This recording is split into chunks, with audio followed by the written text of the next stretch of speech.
Islamabad high court ने तौहीनी अदालत case में डिप्टी कमिश्नर इस्लामाबाद की गैर मशरूत माफी मुस्तरद करते हुए इन्हें बैरून मुल्क जाने से रोक दिया। अदालत ने अगली समात में शोकॉज नोटिस पर जवाब मांग लिया।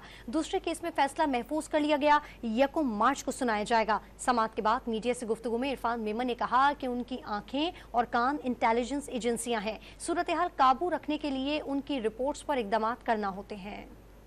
इस्लामाबाद हाई कोर्ट ने तौहीन अदालत केस में डिप्टी कमिश्नर इस्लामाबाद की गैर मशरूत माफी मुस्तरद कर दी। अदालत ने इरफान नवाज मेमन को बैरून मुल्क जाने से रोक दिया। डीसी इस्लामाबाद ने अदालत के रूबरू मौकफ अपनाया कि वो अब तक 18 समातों में कभी गैर हाजिर नहीं रहे। वो अदालती हुक्म अदूली का सोच भी नहीं सकते और अपने आप को अदालत के रहमो करम पर छोड़ते हैं। डीसी के वकील राजा रिजवान अब्बासी ने फर्द जुर्म का मतन पढ़कर सुनाया और दलाइल देते हुए इस्तदा की कि ये केस तौहीन अदालत के सेक्शन 6 पर पूरा नहीं उतरता। अगर तौहीन अदालत हुई तो डीसी इस्लामाबाद ने नहीं बल्कि डीसी रावलपिंडी ने की थी। अदालत ने मुकदमा दूसरे बेंच को मुंतकिल करने की इस्तदा मुस्तरद करते हुए रिमार्क्स दिए कि बेंच आपकी मर्जी से नहीं बनते, मामले को ड्रामाई रंग न दें। अदालत ने डीसी इस्लामाबाद को शोकाज नोटिस का पीर तक जवाब जमा कराने का हुक्म दे दिया। इसी के साथ तौहीन अदालत के दूसरे केस का फैसला भी महफूज कर लिया। फैसला 1 मार्च को सुनाया जाएगा। समाअत के बाद मीडिया से गुफ्तगू में इरफान मेमन ने मौकफ अपनाया कि सूरत हाल काबू में रखने के लिए इंटेलिजेंस की रिपोर्ट पर इक़दाम करना होते हैं।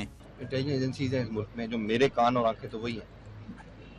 तो आप आज मुझे कहें कि जी यहाँ कुछ होने वाला है और मैं फिर आपकी बात ना मानूँ, खुदा न खासा यहाँ हो जाए कुछ, तो जिम्मेदार तो मैं हूँगा।